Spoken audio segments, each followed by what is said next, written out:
Alright guys, welcome back to Mr. Post Frame. This is the Solo Barndo Build. Today we're going to be doing some snow bars. We're going to finish out the detail where our gable ends meet our eave ends. There's a lot of little details there we're going to cover. Before we get started, check out our Patreon group. It's for people just like you that want to self-build, self-GC. It's a great community. We do lives. You get to ask me questions. Also, check out back40buildings.com. That is our design services. We do stick frame, steel frame, post frame. We can help you get your dream Barndo design. Check that out. We also have some great resources on our website, so we'll leave links for that. But let's go ahead and jump into the show.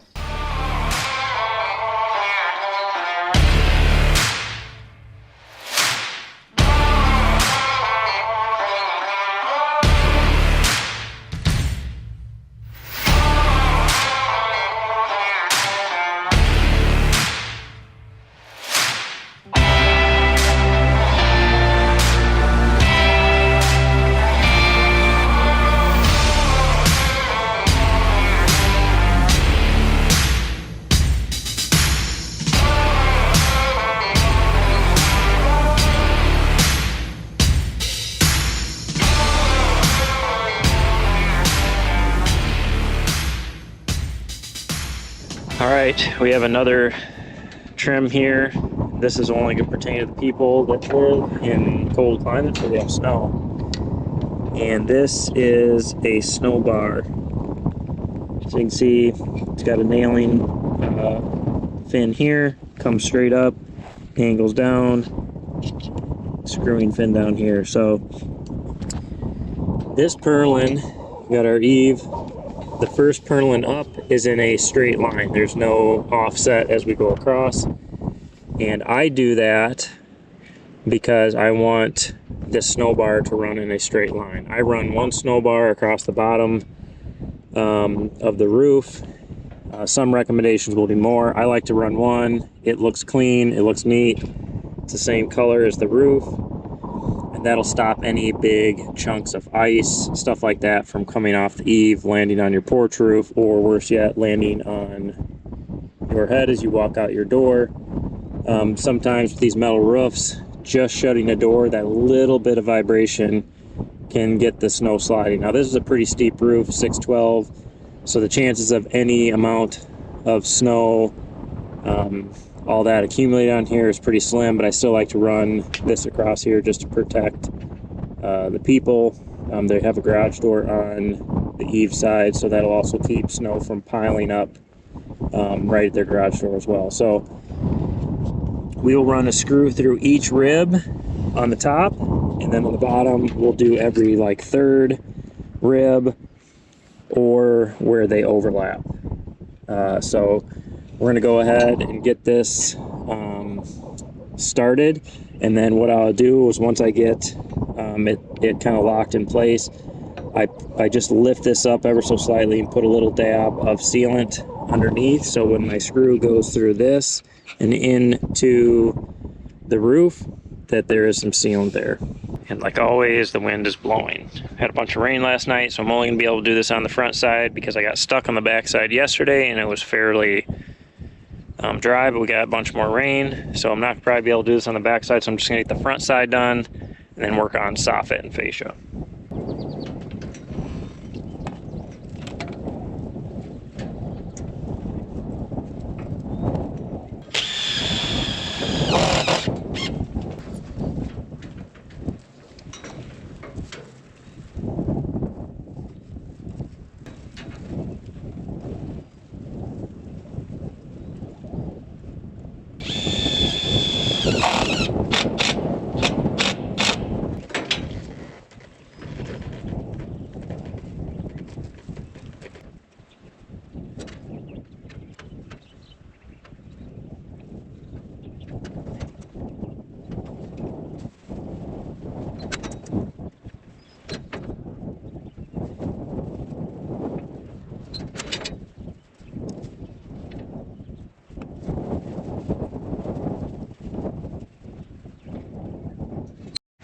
So I got my snow bar lined up where I want it. Got screw there, and then I'm just going through and putting a dab of sealant where my screws are going to go through, And that way that seals that up between the snow bar and the rib.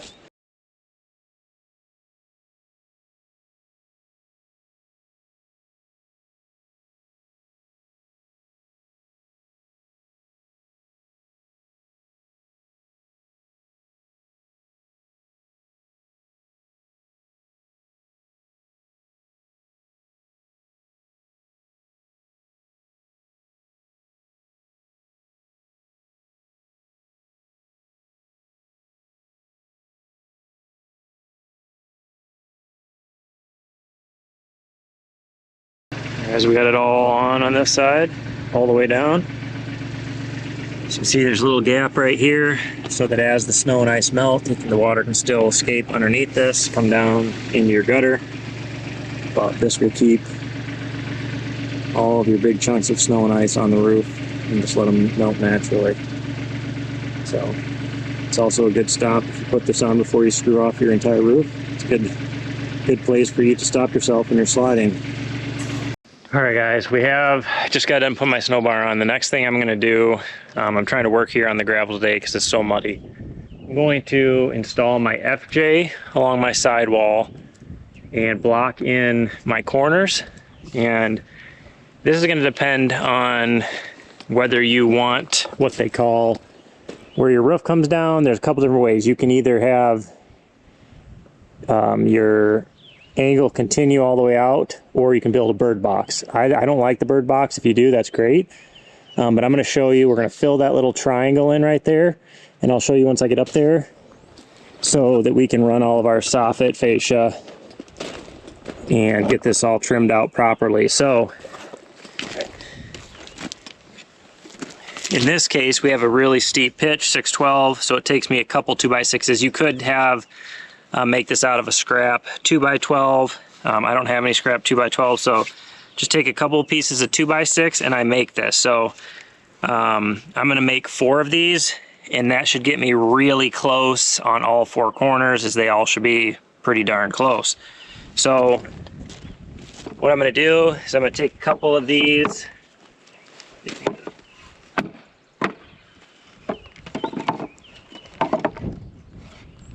stack them on top of each other.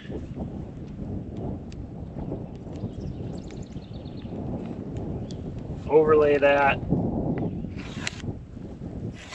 Strike my line, and now I can cut it and screw it together. Now, what I did is I went up there and I measured, obviously, from the edge of the house to the inside edge of the fascia board.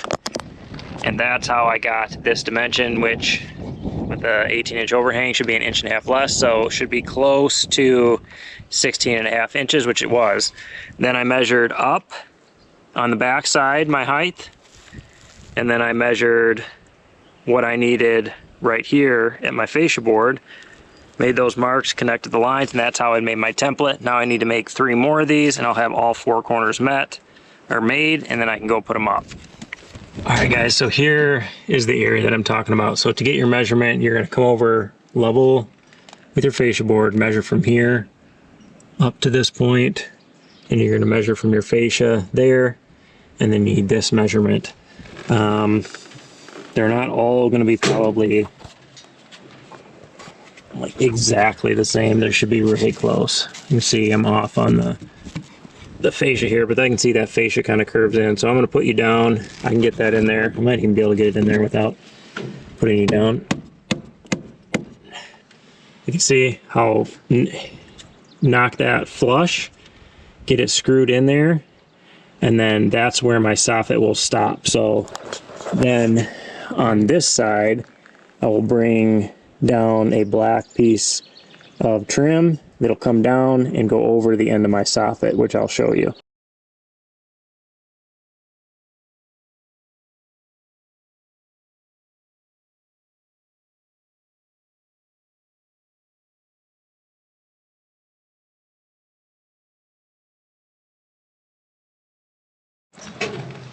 All right, now that we have that all secured in there, I always like to take a little 2x4 block, screw it into this, and then my rafter tail kind of locks that all in. You can use a string line, and run it all the way across. I do that and use a level to make sure I'm staying nice and straight. I just use a narrow crown stapler, but this trim here is your FJ. So you see it's got two J's. It's got a J that will accept your side metal, and then it's got a J that will accept your fascia. So you can order this in 1/2 inch or 1 inch. You see, I like this FJ because it's got the color on the inside.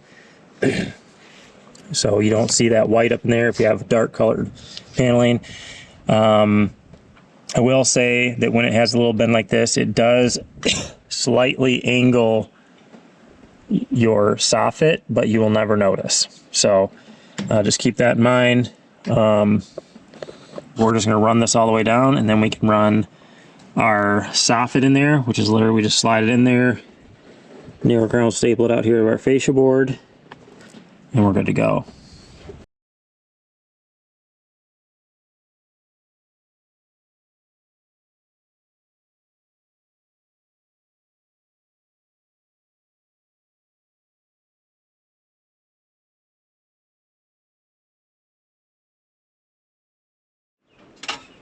Alright guys, so here is your soffit. This is aluminum soffit. I get it cut about 1/4 inch shy of whatever my overhang is. So in this case, this is 15, 11 3/4. I like to have the groove is what I'm sliding into versus the other way around. So slide that in there, line it up with the end, and then just narrow crown staple.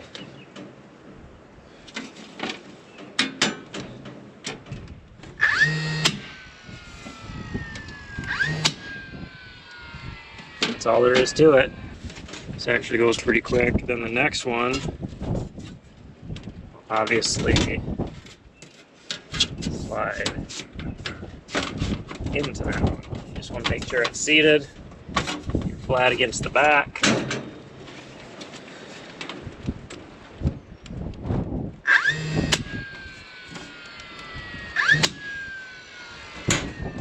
That should sit level across there. This one slides into the groove of that one. And then the way I do my ends, you can see this is that slight angle that you'll get with this type of FJ, which you'll never even notice it. It'll look just fine. I'll take a piece of flat stock. It will come down the side. I'll put a 1.5 inch bend over on it so it looks like the fascia, and it'll trim this end out. And then my side steel will come up the side, overlap that, and then the corner trim does, so ends up looking really nice. So we're going to fly down this and get this done. This part doesn't take super long, and then we'll come back and I'll slide my fascia all up in here and get this all finished up on the front.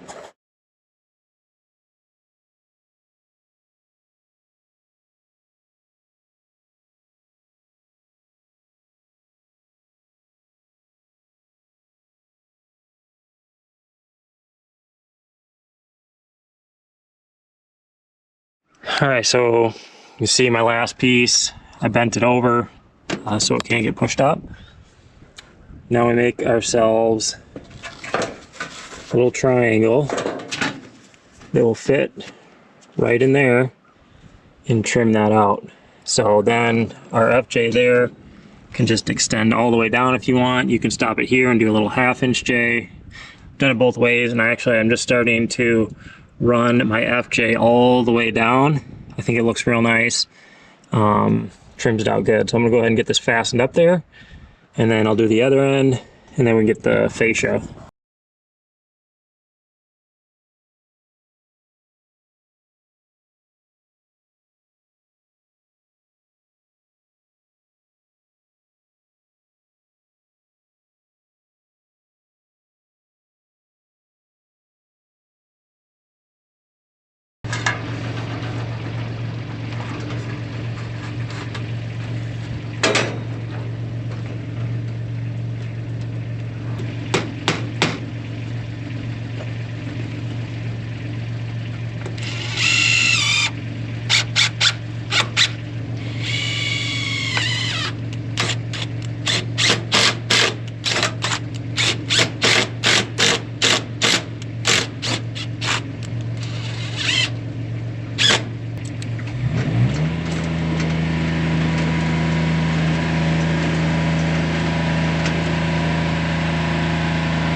All right, we have all of our soffit on this front side, fascia on. It looks pretty good. So when I'm coming down the side, and you're never, at least for me, you're never going to get these fascia boards absolutely perfect, right? So if you just keep shoving your fascia up against that board, you're going to get a lot of oil canning. So what I do is I put a piece up, I go to the middle, I push it up, and I read the fascia. If I push it up super tight, is it going to oil can on one or both ends? And I find a balance, and then I put a screw in the middle, and then I go screw the overlap. So each piece only has 3 screws going into it, and then you're never going to see any of this anyway, because when you slide, this is the gutter aprons, the gutter's actually going to slide up underneath that trim, and it's going to cover this whole thing. So in all reality, I mean, you want it to look as good as you can, but in all reality, you're never going to see it anyway after the gutters go up. So got this all done. I'm going to go ahead and tape all my window sills and get all that done. My windows are coming Friday. Windows and doors are coming Friday, so I'm going to go ahead and get all the windows taped and ready to go. That way, if they get here in the morning, I can get probably at least all the bottom ones in. I would expect that I could do that. So we'll see how that goes. We'll go down, get a drink, and then we'll go from there. All right, so we're going to get ready for installation of our windows. They're coming on Friday, and we're going to put a flashing tape on this sill. This is a 9-inch zip flashing tape. There are all kinds of different companies that make flashing tape. You can get them in different widths. For our application, 9 works pretty good because we can wrap it over the edge. It covers the entire sill and it wraps over the edge. So we'll run it roughly 6 inches up the sides, all across the bottom, wrap it over the front, and we're good to go. You should roll this or take like a straight edge and like roll this down and make sure you got good adhesion. But this will protect your sill and everything if your window's ever to fail, and windows do fail from time to time, unfortunately. It's just the way of the world. So we're going to go ahead and get all these done and be ready for window installation.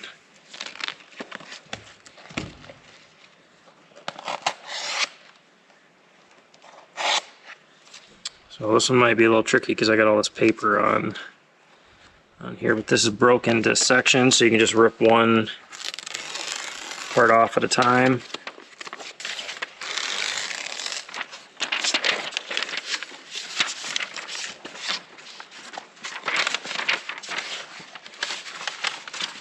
Maybe.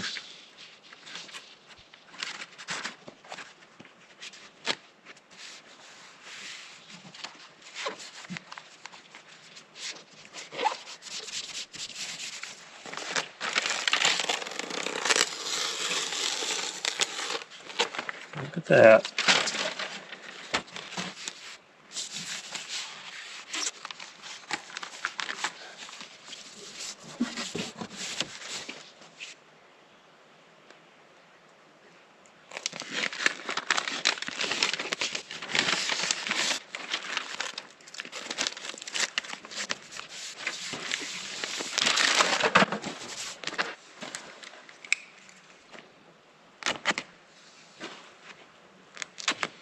They do make a liquid flash that's a really good system, which I wouldn't mind trying that. I've never used it, but it is pretty nice. It just takes a little more effort.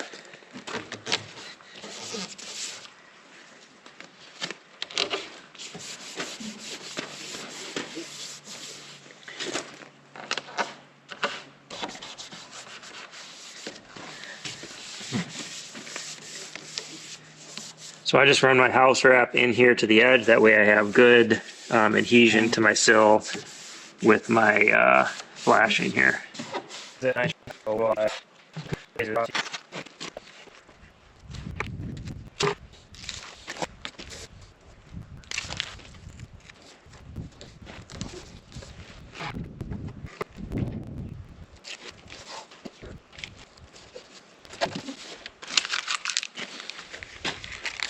See, we got these corners, tape those first. did one at an angle, then one that comes down the sill and over, and then this one will go over as well.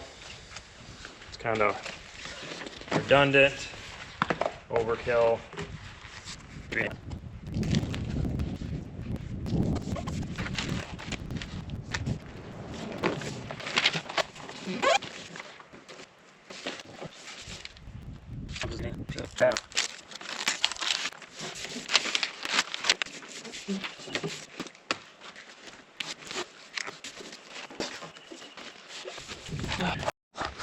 Alright, well I didn't get it very even. I went up a little bit higher on this side than I did that side, but I mean that's fine. I'll probably just take another piece and wrap around here. But you can see the corners protected there. So got a piece that comes at an angle across the corner, one that comes through and over, and then one that comes over the whole top. This is where I think the liquid flash would be really good if you wanted to take the time to put that on there, paint it on there. Probably work pretty good. Continuous, no seams. So we got 2 done. We got some big ones. 1, 2, 3, 4, 5, 6, 7, 8 left.